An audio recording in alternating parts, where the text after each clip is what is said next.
O Concello de Cambados revelou as sorpresas que tiña pendentes para a Gala da Muller do próximo domingo. Como todos os anos, homenaxearase a diferentes mulleres da vila, como é o caso da máis maior, que de novo é Carmen Dios, e a máis pequena, que é Manuela Costa.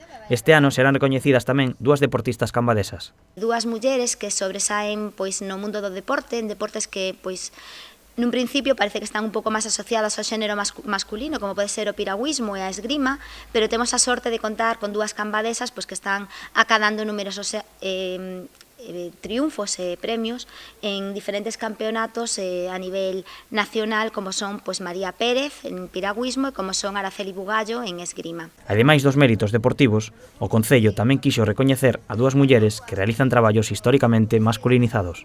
E tamén este ano lle daremos dous recoñecementos a dúas mulleres que as súas profesións tamén están un pouco estereotipadas como profesións masculinas e, sin embargo, elas desenvolven o seu traballo con total normalidade, como debe ser, porque as mulleres, evidentemente, podemos desempregar calquer tipo de profesión sempre cando queramos facelo, non? E que son Lina Solla, da empresa Linamar, que é unha empresa, como todos sabedes, unha empresa adicada ao mundo do mar, e tamén a María del Carmen Fernández, que é condutora de autobús.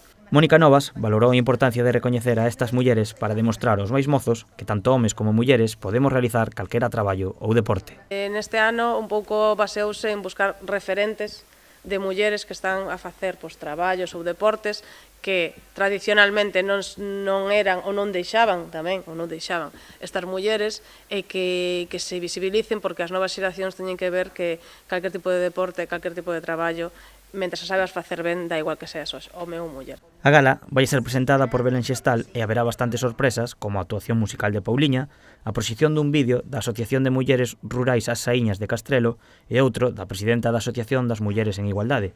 Tamén haberá un monólogo de Susana Álvarez.